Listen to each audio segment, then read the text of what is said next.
Congratulations, Sean, the winner over on Kiltsy. And they're just wrapping it up. Good morning, everybody. Good morning. That was Kilts. Now it's me, Mitch. Welcome to Morning Coffee with Mitch. We'll tear ourselves away from Kilts. They're waving goodbye. Perfect timing. Thank you so much, guys. Thank you so much. And we will listen to the blues and drink it. Drink it if we got it.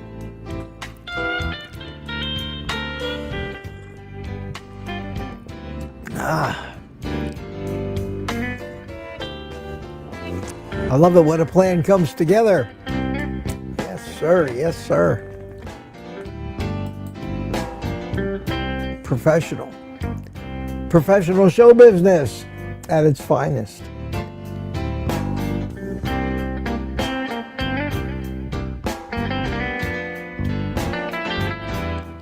I have to learn how to not try to breathe the coffee, but rather sip it. Oh, goodness. Monday morning, and the gang is on the way. Good to see you. How do I look this morning? Manicured, well manicured. I went and trimmed my beard, shaved. Wow. It's a new week. I try to trim my beard about once a week. At the end of the week, it starts to get a little mangy looking. So, looked at it this morning and said, bite the bullet. So I did. Juliet said, who won on Kilts? Somebody named Sean. That's Sean. That was it. Josephine, she says, looking good, Mitch. Thank you so much. I'm looking about as good as this old guy can look. Wow. People are coming in. Good to see you. I hope you had a nice weekend. We had a nice little live stream yesterday morning. Thank you for everybody that showed up and participated in the panel. You probably noticed that I started kind of a new trend in videos on the channel, and we're going to see how it works out. It's always been I don't want to say concern of mine, but sad thought of mine that I do this every morning, hour and a half, sometimes more. I answer questions. I think some of the best speeches I make happen on the live streams here. And they just disappear into oblivion and never become part of any legacy videos. So rather than considering it cheating, I'm taking a cue from some of the other guys, especially Anthony Chafee, who makes standalone videos out of some of the speeches. I tried that in the past, and it never really did very well. I don't think I ever really got a video that, for me, went viral, let's say, like my chuck roast videos do.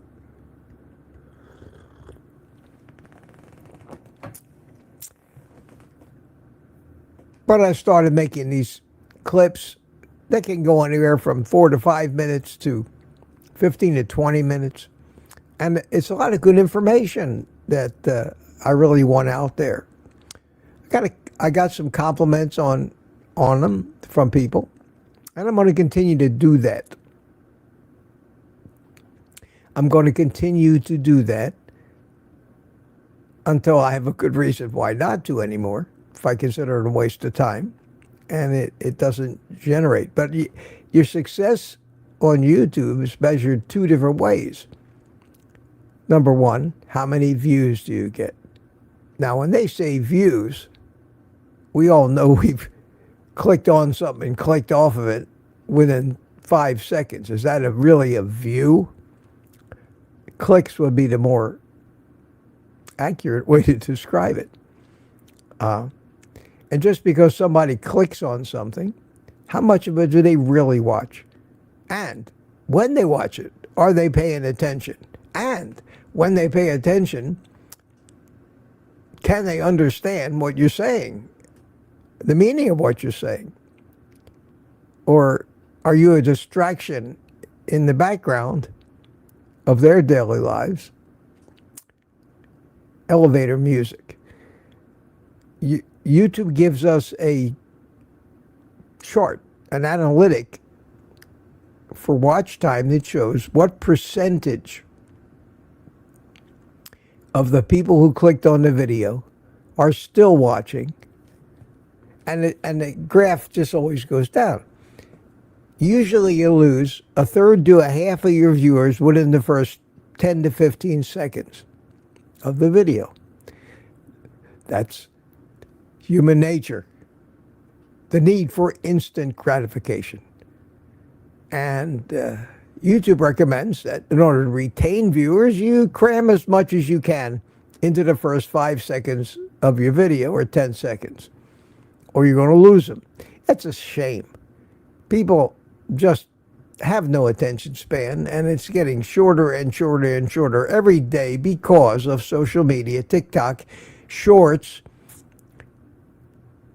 and why we have this thirst to cram as much knowledge or noise into our head per second is beyond me.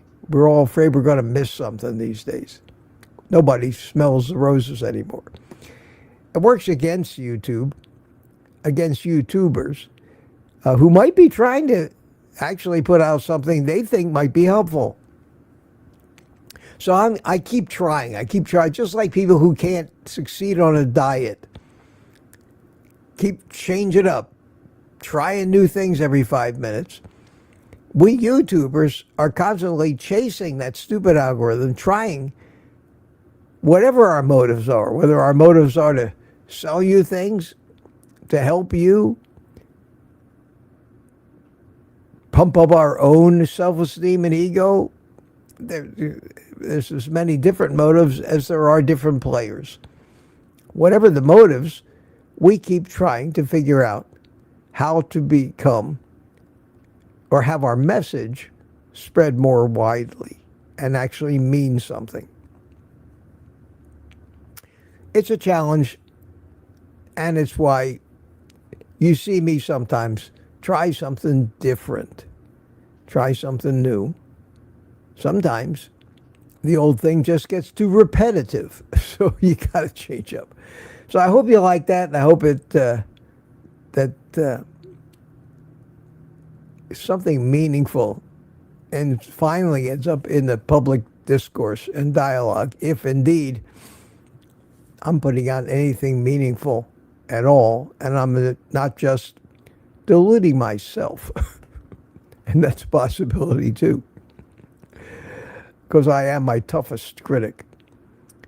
Well, who we got here this morning? Rick, first thing in last night, says, see you in the morning. And Lady June, always here early from England. Papa Carnivore. Peter, good morning to you. Manny Beddoes was here. Jim, Mitch, great clip. Thank you, Jim. We need more about your stroke and doctors. Wow. You know, it's with mixed feelings that I rail on the doctors, because so much of it is really nothing they did on purpose. They're not evil, nasty people. They're just caught up in this system with a set of rules that don't really help the patients.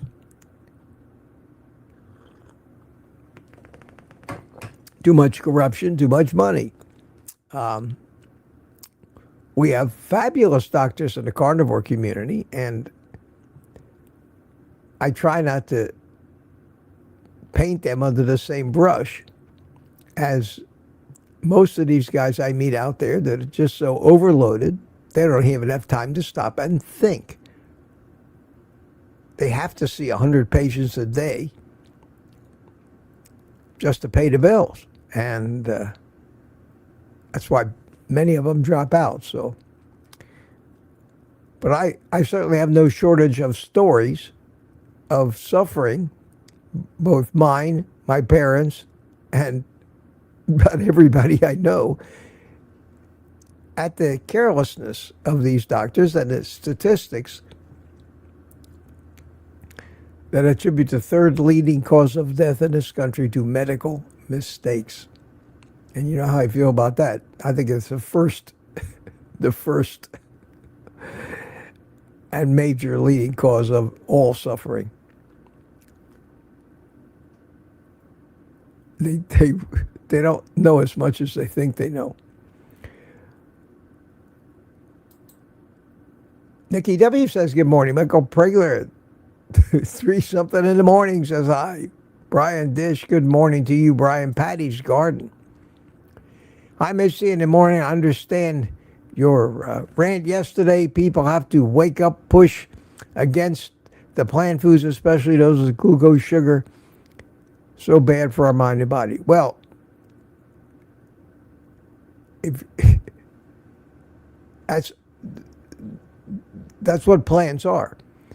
And in a lot of respects, so are animals. Everything is made of the same three, basically the same three atoms: carbon, hydrogen, and oxygen.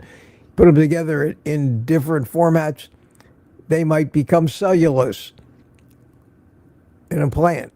They might become meat in a human. You could call them carbohydrates because they're hydrated carbon and water. Everything we're built of is basically, at its heart, carbon and water, with a few other trace minerals thrown in: calcium, phosphorus, magnesium.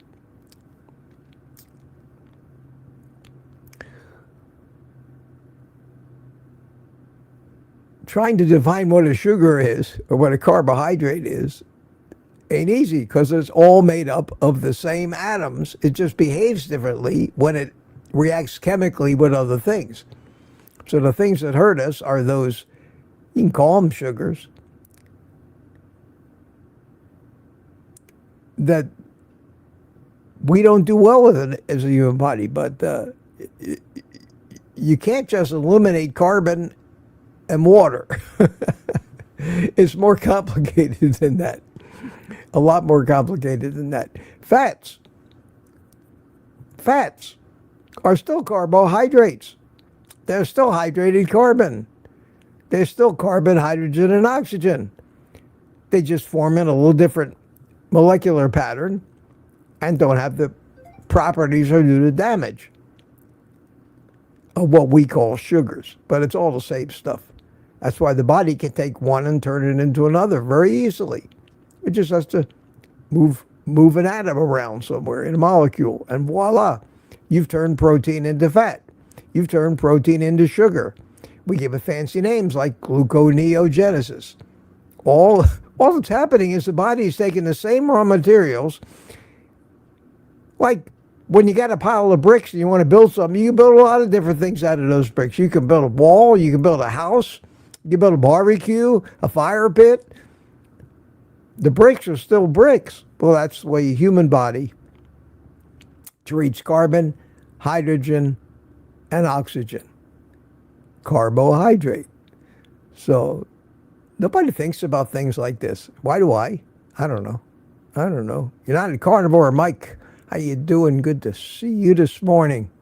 Mike Sealy in Tampa, and we're in the morning already, 5:38. I chimed in. Thomas is here, says hello. Chris Wayne. Papa says, Tuka just asked me a question about body types. Okay, not something I'm going to drop everything in the middle of and get to, but I will get to it.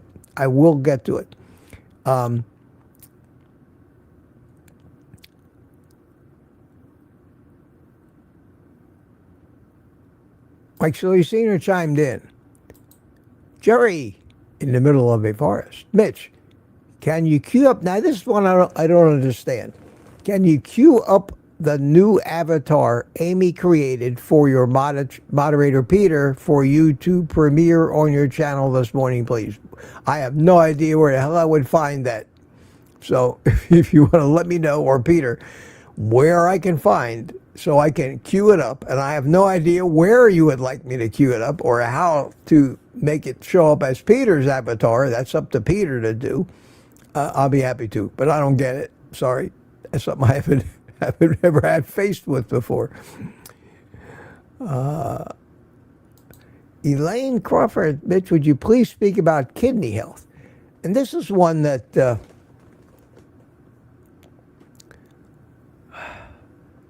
how many of you know who Michael Savage is? Anybody? Does anybody know who Michael Savage is? I'm watching the current chat, so answer it in the chat if you know who Michael Savage is. And then if you know who Michael Savage is, do you know what his real name is? No idea, says Rick. Now, Rick, you wouldn't. You are the least likely human being on the planet Earth to have ever crossed paths with Michael Savage. John B. D. Art says he's a talk show host. Well, he's a lot more than a talk show host. He is a conservative author and commentator in the political sphere and a nutritional scientist with, I believe, a PhD. He's Dr. Michael Savage, very opinionated. I used to listen to him on the radio every day. I found him very entertaining, wildly eccentric, kind of like me,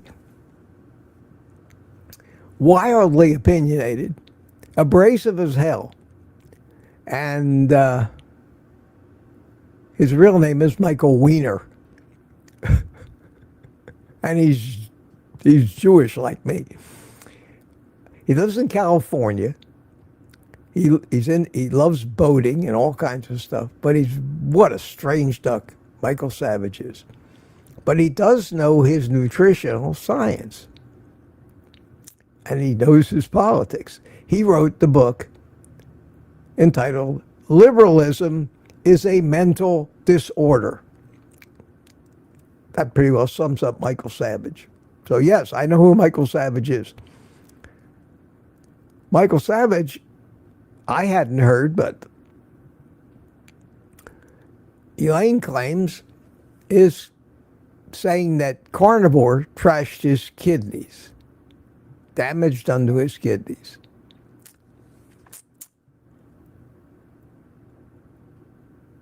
Michael Savage is around my age.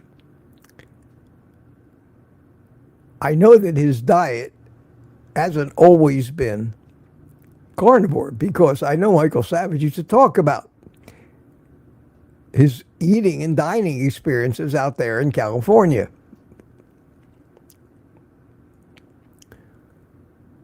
I honestly can't give him any credibility in knowing for sure if indeed he has kidney damage, if indeed it was meat that did it. I don't know what his agenda might be to try to trash the carnivore lifestyle, but it is Michael Savage after all. He might be on a vendetta against the meat companies. I do know that when it comes to eating meat and kidney damage, I have my own little personal story. My story is that when I had a kidneys full of kidney stones from eating all of the plants. No doubt about it, all the oxalates. And I had to go to the hospital a couple of times when I was unable to pass a kidney stone. I'm down to a couple of them left out of 8 that I had. Going carnivore has caused me to get rid of them. oxalate dumping or whatever, they got smaller. And they were pretty big and they stayed put, but when they got smaller, they started moving around because they wanted to get the hell out of my kidneys. And that's one of the problems when your kidney stones are getting smaller, is you're probably going to end up trying to pass them.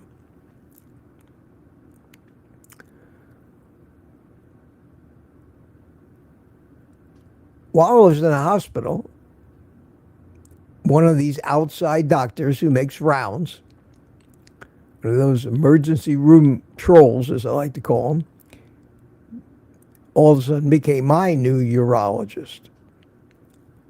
And I ended up, actually, they sent me home. I actually passed the kidney stone. But I had an appointment with the urologist to follow up. Well, he told me to. So as I left the emergency room with my kidney stone, prepared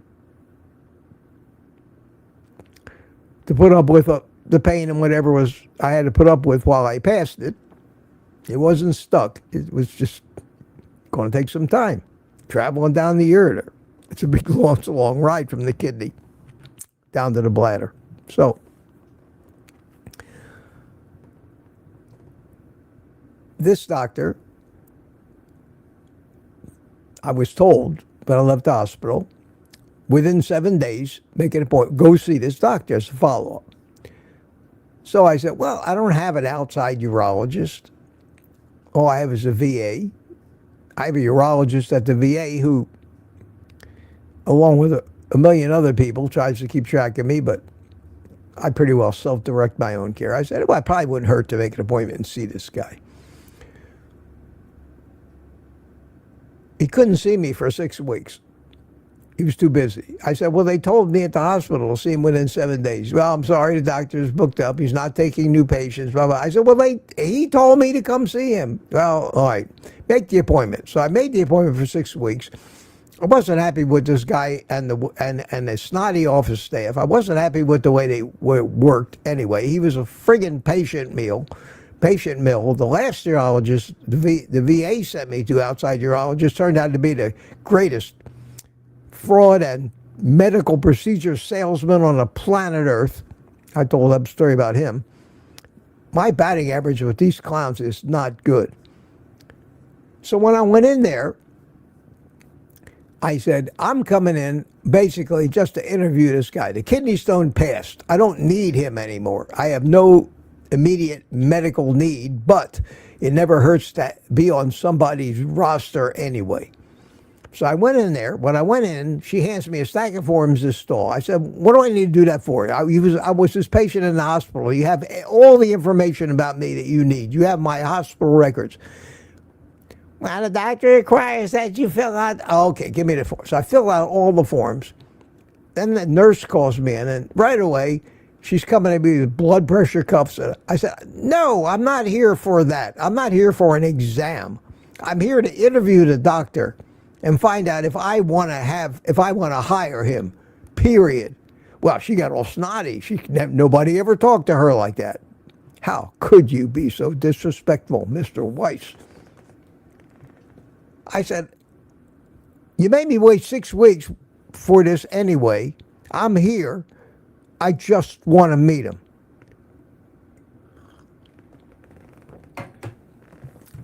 So I go in, and obviously the nurse told him that I'm an uncooperative patient, which, yes, I am. Yes, I am. It's a fine art to learn this skill of being an uncooperative patient, believe me. So he was kind of hostile on me right off the bat. And I'm trying to ask him questions about my kidney stones. And all he wants to do is talk about my prostate, like the last urologist. He wants to sign me up for ultrasounds and cancer screenings. I said, my prostate is fine, doc. I'm here to talk about kidney stones. If you don't want to talk about kidney stones, adios. And he looks at me and he takes out my hospital records. And he's going to get even with me for not respecting him appropriately because he's a doctor.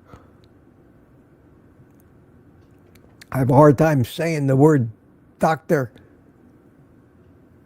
anymore without putting the word F-ing in front of it. And he says to me, looking at my records, he says, well, you are in stage 2 kidney failure after all.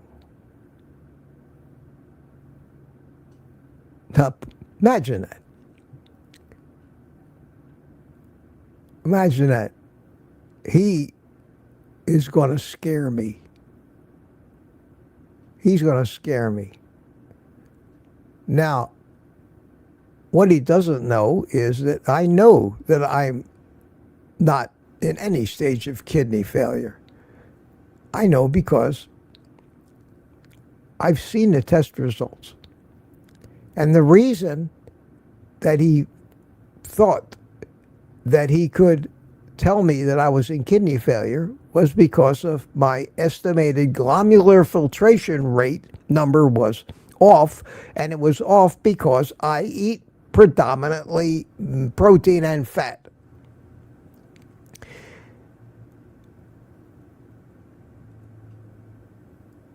If I was eating the standard American diet, yes. But it's well known that carnivores have a higher level of creatinine in their blood because of their diet. There's nothing wrong with their kidneys. Kidneys are working great. But it's that level of creatinine that they use to estimate what they call EGFR. And with that, they diagnose a particular stage of kidney disease. Hello, Nelson. How are you, my friend? Good to see you in the chat. Glad to see you here. So I told this guy to go to hell, and I got up and walked out. Unfortunately, I had to pay the copay. But anybody ask you, Mitch, why do you have such disdain for the way most doctors practice medicine? Because they're morons. They're one-trick ponies. They don't think anymore. Everybody has to fit some kind of cookie cutter. The way they practice medicine doesn't account for some of us maybe don't want to poison ourselves and eat all that crap and plants. And maybe our body chemistry is a little different. Maybe our cholesterol. Wait, not cholesterol. LDL is higher. Another number that's estimated. LDL-C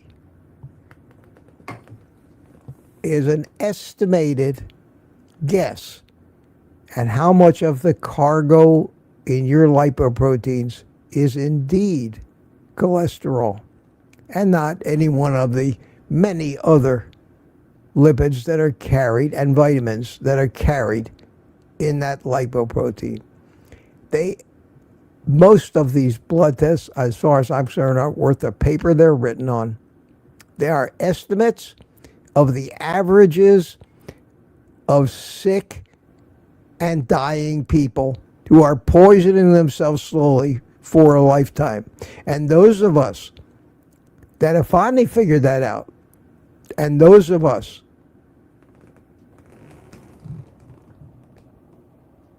yeah, exactly. Nelson, thank you. One of the good guys, one of the real doctors with a brain and a beautiful bald head on top of it. Man, it doesn't get any better than that.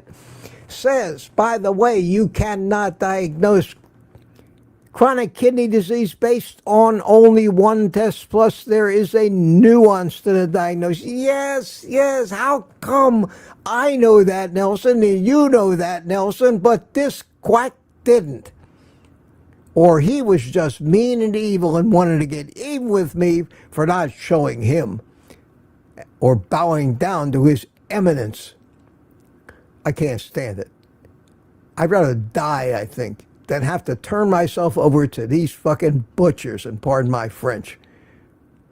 Again, very hard Every time I think about the word doctor, the F word automatically comes out of my mouth. Oh, Nelson, thank you so much, man. You don't know how much I really love and appreciate both of you and Kiltsy. And Thomas says, who knew Uncle Fester was so smart? Oh, man, there's another ancient TV reference. At any rate, so much for Michael Savage claiming that Carnivore trashed his kidneys. There's no way I would ever take that seriously. So, Elaine, hope I'd answer your question. You ended up with a rant this morning. How about that? How about that? Maybe I'll make a separate video out of that rant. That wasn't bad. That was a good one. Rich Hops here, Tina Schweikerath. We still haven't gotten to 7 o'clock yet. Holy cow, I'm halfway through. Juliet, Coach Juliet Eden says good morning. And Lizzie said good morning. Brian, BMAT. Larry, Ryan, Lady June says hello. Lori Weitzel's here. Hi, Lori. How are you? And Glenn Guthrie. Good morning. Great day, everyone. And as if it's a surprise, Lambs first in at 7 o'clock, followed immediately, microseconds later, by Robbie Autry. You guys are on the ball. Jeff Streslak says good morning, and Chris Swain says good morning, and CB, our buddy CB Carmack is here. Hi, CB, good to see you. Don Schonger and Steve Rogers, Captain America, superhero in the house. Good to see you. Good to see you. Yes, I was there. I was watching it. Thank you, Juliet. Kiltz's doing good, man. He's just like the networks, knows exactly when to finish. Me, on the other hand, I never can seem to finish. I don't know what it's like to do just an hour. Very rarely ever happens. Maybe it's because I run out the mouth so much. Larry, Mudbone. Larry, how you doing? And Aaron is here. Booby Goats, good to see you. Thomas is here, and we get all the way up to 7:01. Sandy Blythe and Peter chime back in, and Francine Bourgeois. How are you? Good day to you, Mitch, and all the second-hand vegans from Montreal. Thank you, Francine. Hot coffee. Thanks to you. And Cleveland Carnivore. I knew there was one up there somewhere. Good morning. Don't recognize the name. Welcome. Glad you stumbled on us here. Jeff Streslak. Tina Schweikerath is here. How you doing? Saying hi to Sandy. And let's see who I haven't said hi to yet. If you have any questions for me, put QQQ in the chat. Put QQQ in the chat. And we'll try this again because we did pretty good with it last week. That, my friends, is a QR code. If you should feel the burning desire to buy me a coffee, and it works. It works. So I'll boldly try it again. And if anybody asks, I'll put the link in the chat. If you don't ask, I won't put the link in the chat. But everybody should have a QR code. And I made 3 or 4 of them. I have a QR code for my Amazon page. I have a QR code to buy a morning coffee with Mitch coffee cup. I have merch and t-shirts, all kinds of things that I don't really push too hard. But they're there. They're there. They're there. And basically, when you add it all up, it really ends up being coffee money. So I don't put too much pressure on myself. I've come to terms with it is what it is. I'm barking up the wrong tree if I'm doing this for the money. And evidently I'm not, because I keep doing it. So I have to get over and finally come to terms with it. Either do it because you want to do it, you enjoy it, you get something personal out of it, but don't think you're going to make money at it. YouTube's not set up that way. That's for sure. Questions in the chat if you have something you want me to talk about.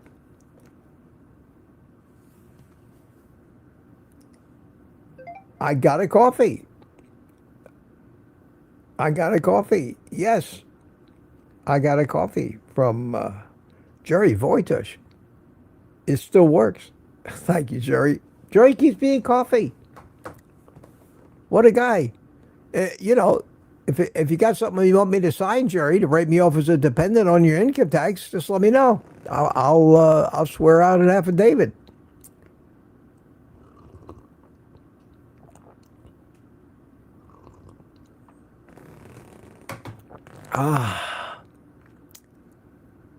Yeah, Nelson.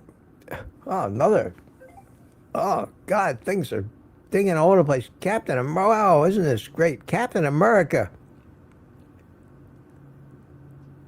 Steve Rogers.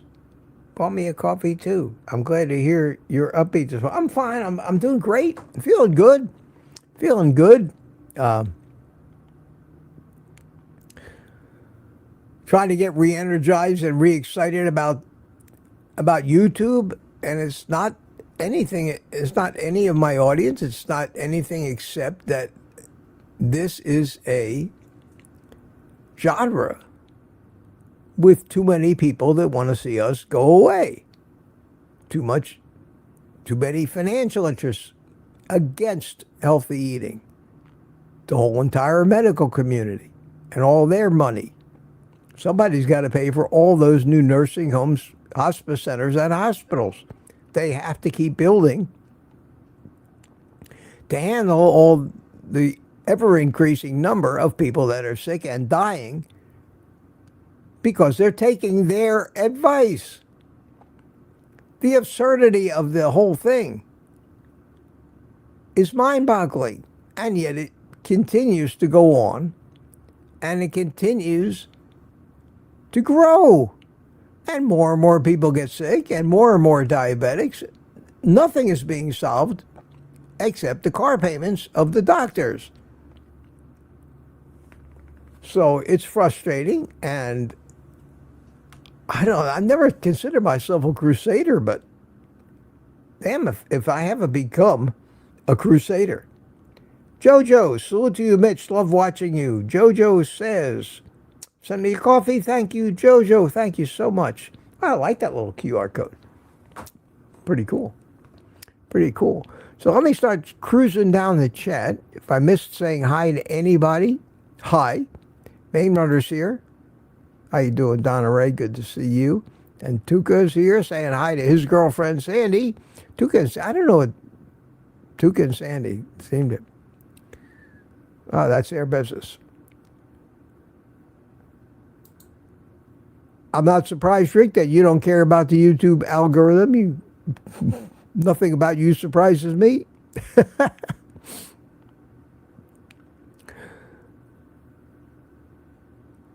All I can say is, when they made you, Rick, they broke the mold. There's no doubt about that. No doubt about that.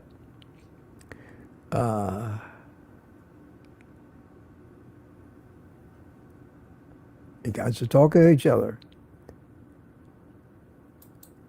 Duca gives Rick a quack. I suppose I can find a quack for Rick. There you go. Always want you to feel at home here, Rick. And we're talking about YouTube algorithms. Let's see what we have. Any questions? Here's one. Any questions? This is Tuka's question. Do you believe in 3 body types which are theorized in the 1940s? Endomorph, mesomorph, etc. I think the Germans, you know, I think there are more than 3 body types, but yeah, I kind of think that all animals based on their evolutionary pathway, at some points, kind of group into groups and separate a little bit from. Same thing is true about skin color. We're still all the basic animal underneath, but our evolutionary paths on this planet account for all of that. Whether there can be any science attributed to it or any actionable, and again, there's my favorite new word, actionable information based on that. In other words, if you're a mesomorph, you should eat this. If you're an endomorph, you should eat that. Now, unless you can really definitively say, like, the last thing I can think of that fell into that category, Tuka, was eat according to your blood type. Now, we've all heard that. Well, type O is African, and so they're supposed to be eaters. Type A is Mediterranean. They should eat more fish. And that became the big thing for a while. I bought the book way back when, 20 years ago, 30 years ago. It made sense. Your blood type is determined by your ancestral lineage. Your ancestral lineage is determined by the environment in which your ancestors prospered. And obviously, a Mediterranean person ate a different diet than an African person. I don't know if the argument's still raging today about that, but I always thought it had been pretty well debunked, and I don't pay any attention to it. It may be that the body type argument is the same thing. So beyond that, I don't think it's any more useful for us to get into it, because if it was all that useful, there'd be 1,000 carnivore videos about eat to your body type, and I haven't seen the first one yet. So can't imagine many people are thinking that it makes all that much difference. Be much simpler just to say, here's how you do carnivore for everybody. And that's otherwise, why complicate it even further?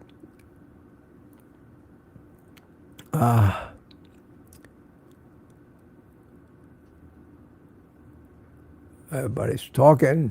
Peter's talking to Rick at Tuka, and but it's not a bad question, Tuka. Not a bad question. It's food for thought. Just another way to overcomplicate things. And Peter says, Mitch sent you an email. Okay, let's see.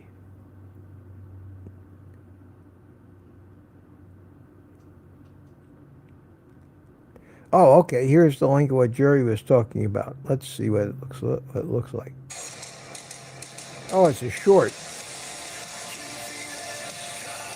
Carnivore Avengers. Okay, I'll have to look at that. Yeah, I don't know how I can capture that avatar, but maybe I can. But that's something I have to do off the air. Download the short, try to get a screen grab of something, if that's what you mean. But I'll take a look at it. Thanks. Thanks, Thomas. Appreciate that.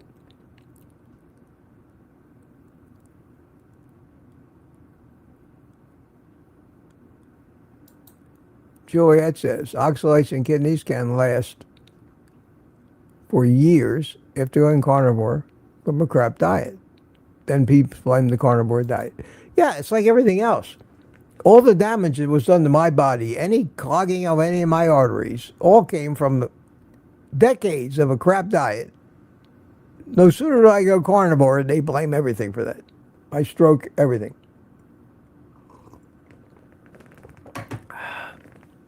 They're morons.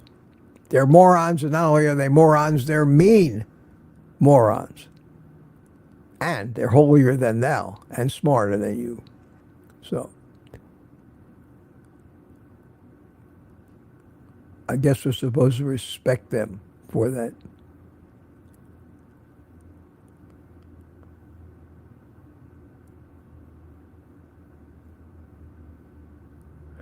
Michael Savage is at 83 years old. Yeah, he's 5 years older than me. At my age, 5 years one way or the other doesn't mean much, honest. And he is a health nut. I mean, he's an educated nutritionist. That's his field. And I hadn't heard that he's talked about his kidneys. But listen, if he's 83 years old and his kidneys are still working, more power to him. Most people most people don't ever make it to 83 these days. The average age of a male in this country is 76. How many make it to 83? 10%? How can you say for sure when you're 83 years old that carnivore diet trashed your kidneys? How long's you been carnivore? You can make these statements till the cows come home. There's no way to prove any of this stuff. It's just a theory, conjecture. No way to do studies. Nobody's going to pay for studies. Just throw that in the pile of all the unknowns that we have in that fabulous pile of words that we form together and make propaganda, because that's what our agenda is in the first place. And damn, truth, facts, or anything else, if they get in the way of us selling you an idea or a product or something else.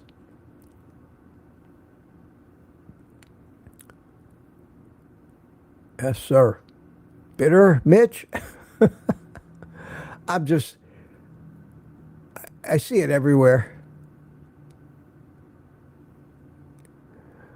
Here's when Nelson came in, 7:30. Wow, I'm not that far behind. Wow. I'm only about 20 minutes behind. There's hope. It is Monday. How many people we got here? 127 people on a Monday morning. Holy cow. I guess everybody's getting ready to go to work. Or not. There's Peter's comment. Who knew Uncle Fester was so smart? Nelson, did they call you that? Did they call you Uncle Fester a lot? Harry Simon, here's a question I see. Says, how much sun do you get on a daily or weekly basis? Not as much as I should since the stroke. Honestly, I try to walk out. With my schedule, the early morning sun, I'm doing live streams. I try to get out, at least get 5 or 10 minutes on my face, if nothing else.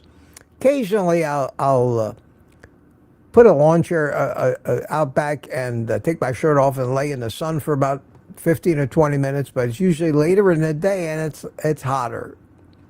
But I do try to get some sun. I wear short pants all the time. I probably should get some more, but I still take an occasional, not every day, but an occasional vitamin D3 K2 pill capsule, because it really got my vitamin D up to about 60 from 30. So I need more. I do need more sun. Thanks for reminding me, Barry.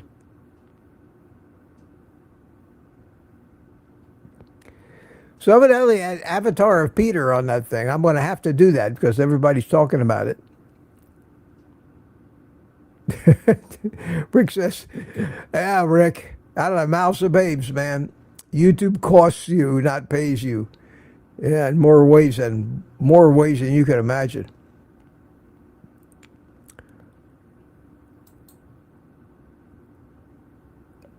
Lori's here. And Jerry's here. Yeah, thank you. Thank you, my friends.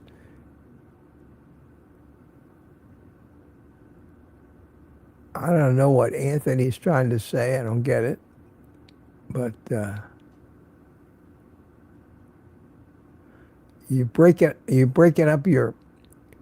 Anthony made 10 posts trying to get one sentence out. YouTube does that sometimes. I can't thread it together, Anthony. I'm sorry. I'm sorry.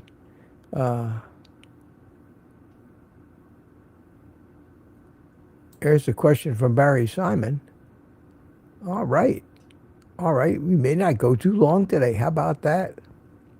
I have a video that I'm going to put out today that's not a clip from a live stream. I recorded it. I don't know what inspired me,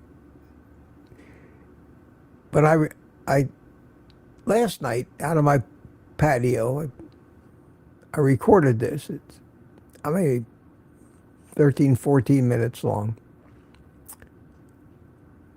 Kind of a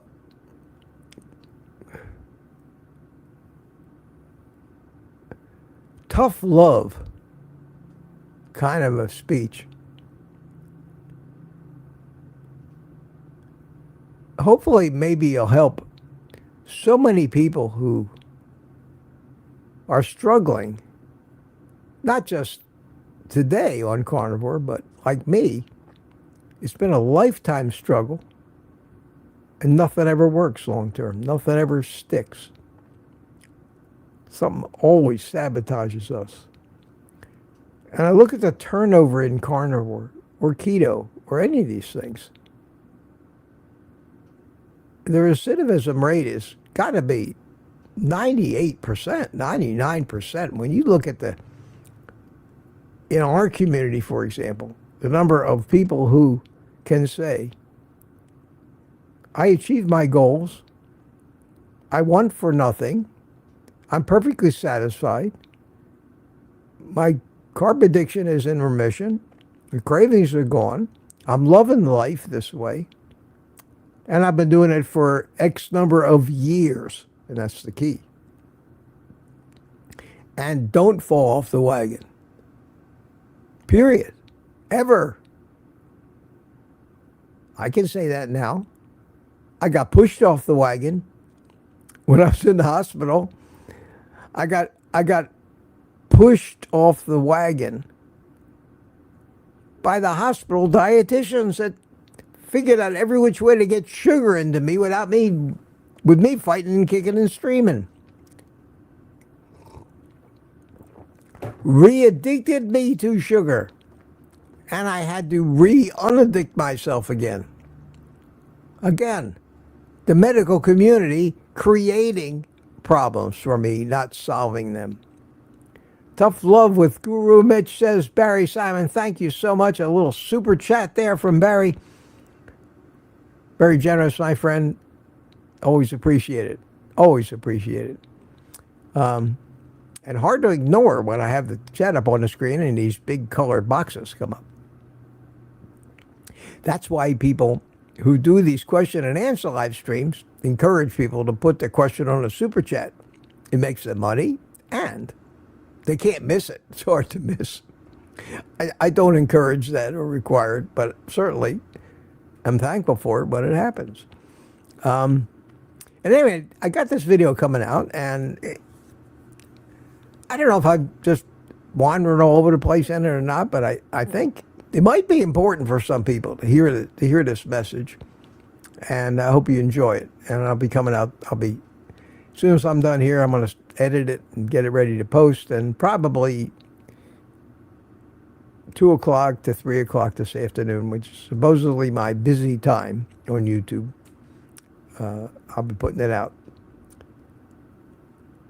We got 124 people here. Peter says, how is the healing coming in your right arm and leg going lately? Any small, major, and or noticeable improvements you'd like to share with us? Well, I've been exercising, trying to build up the strength in this arm. I still have a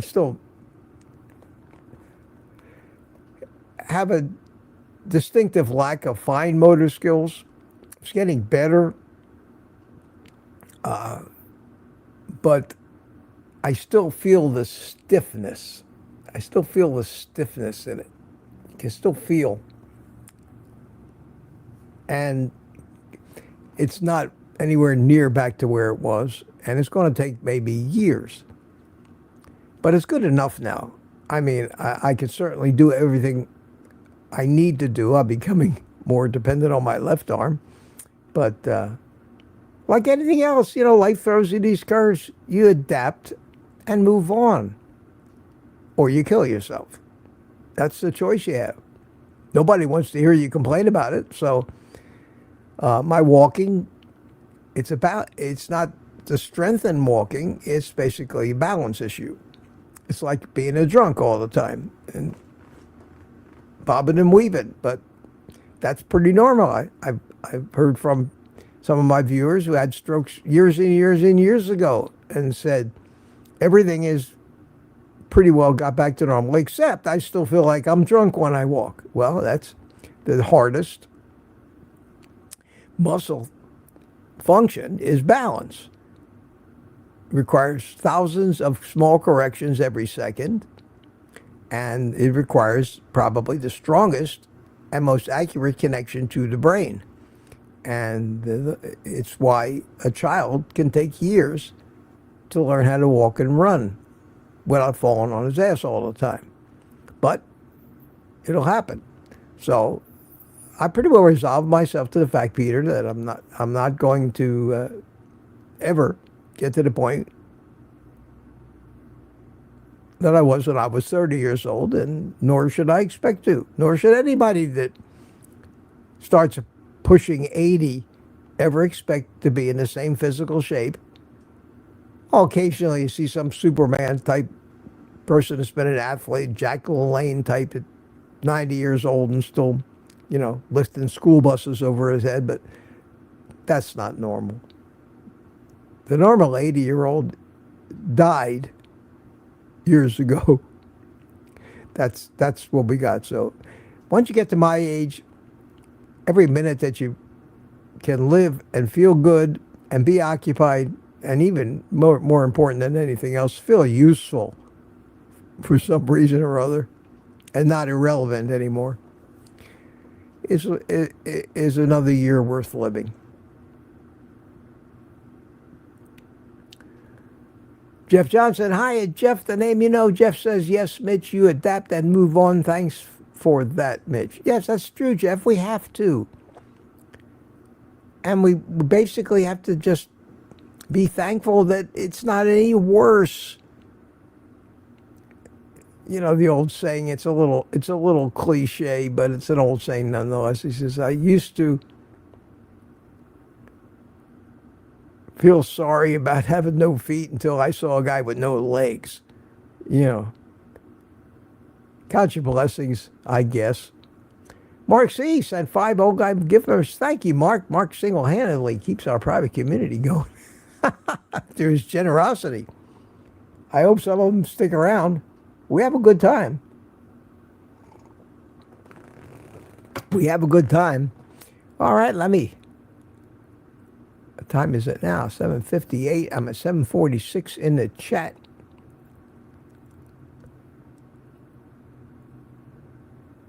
Wow. Anand Moodley. Hi, Mitch, here from Durban,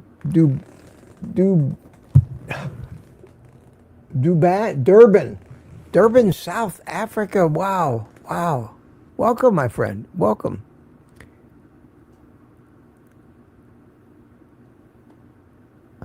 And Anthony keeps putting these posts in, and I don't know what all of that means, because there's been 20 of them with 2 words in them. I don't know if you're actually hitting the enter key or not, but whatever. I know you're trying, Anthony. I know you're trying. Maybe during the replay I can piece them all together and figure out what it was. And there is Barry Simon's super chat. Peter's scolding everybody, saying only 56 likes. I don't push for the likes. People want to like it, fine. If not, fine. It doesn't change the course of my destiny one way or the other. Tammy Petarch. Hiya, Tammy. Good morning to you. I'm still not at my goal weight of 140 after 3 years. That's not good enough. to stop me after all amazing benefits. Yeah, well, Tammy, maybe 140 should be your goal weight after all these years.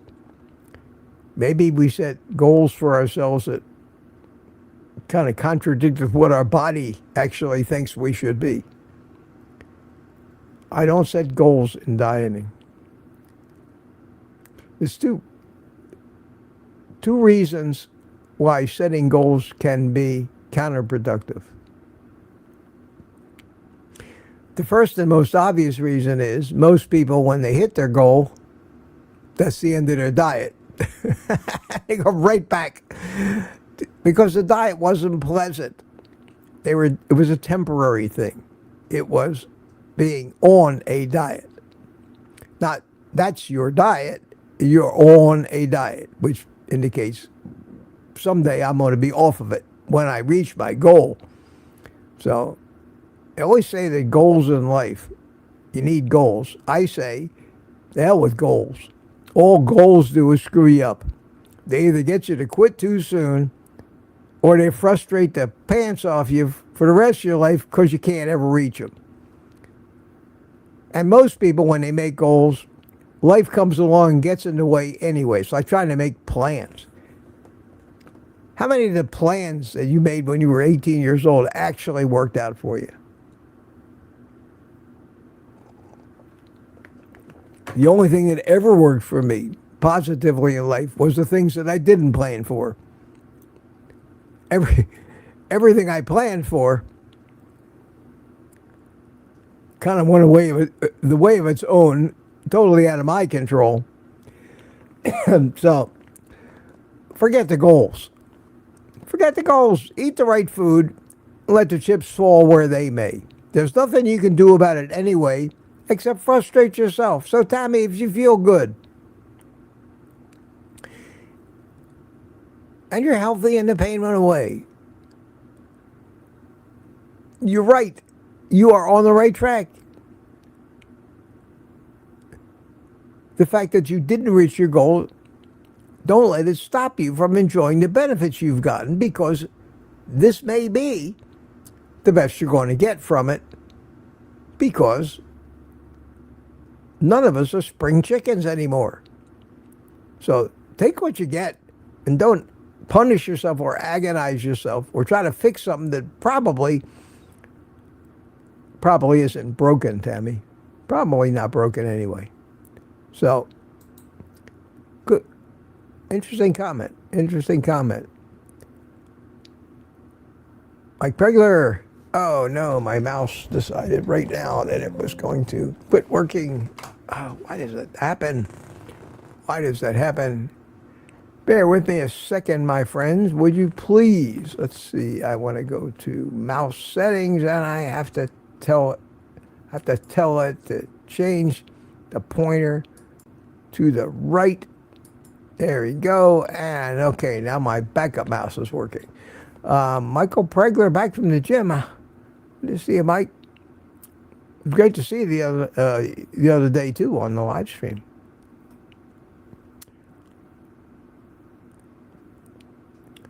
Scott is here.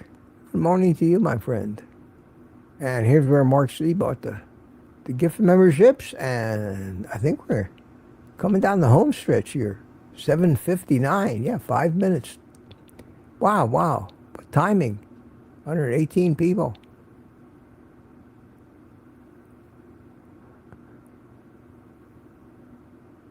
Let's see. Let's go back in the chat over here and see who got all the gift memberships.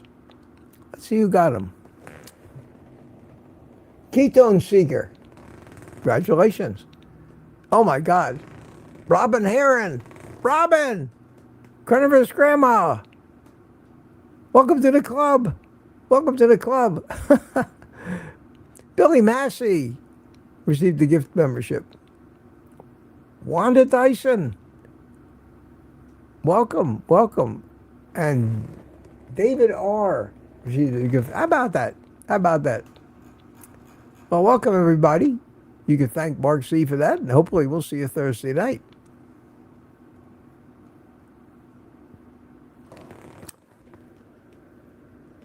Harry Dion joined us. Hi, Harry. How you doing?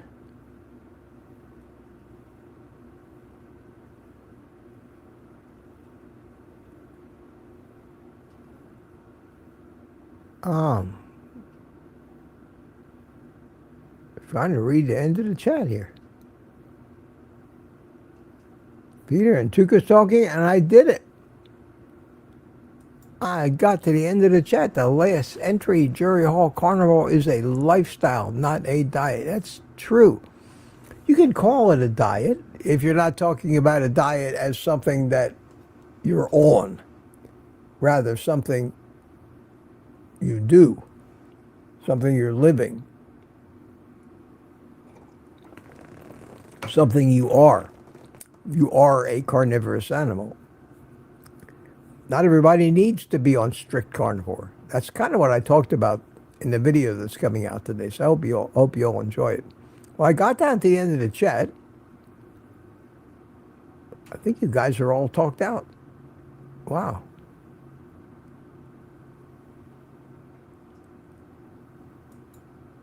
That's the last entry. Holy cow. We're going to finish on time today. Far be it from me. Let me see if anybody else I need to thank here.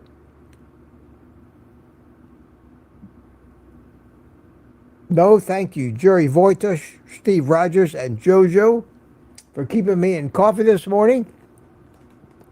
Very much appreciated.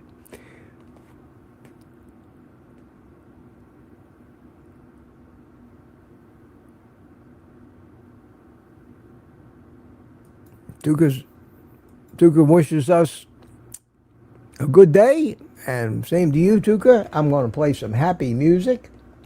So, you can say goodbye to your friends in the chat. We'll get out of here on time today. That's unusual. Only 7 minutes over. Wow, wow, wow. Wow. Thanks for playing. Thanks for coming. Thanks for getting out of bed on Monday morning. Lori's dancing. I can always count on Lori for dancing. A lot of music.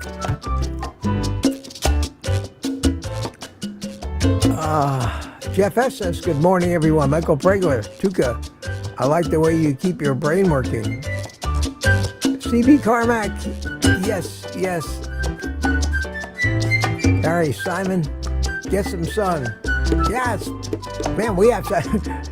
I hope the rain stops. I mean, we had a bunch of thunderstorms last night. It rained like crazy last night. But so far, so good this year. I hate to jinx it. Mike Shirley, have a good day. Thank you, Michael. Anthony, thanks, Peter. Thanks, Mitch. Lambs, have a great day, Mitch and all. Rick, see you tomorrow morning. Time to put in the 8-track. Oh, did you get a new 8-track, Rick? Peter says, see you all tomorrow. Oh, great, great. All right, I'll take a look. Jerry, I'll take a look at that Peter avatar thing. Thomas sent me the link to it in the email, so we'll take a look at it. And with that being said, thank you all for coming. Thank you all for coming. No aggravation today. A good way to start the week. The end of September. Can you believe it? The end of September. Tomorrow. It's the last day of the month already, and then we're into October. Holy cow. October. I can't believe it. Where did this year go? I mean, I just had a stroke, and that was in February, for God's sake. It's almost, before too long, it'll be a year. Time flies too fast. Time flies too fast. Well, thanks for spending some of that time with me. I guess I will see all of you in the morning. Same time, same station. In the meantime, take the rest of the day off and eat meat.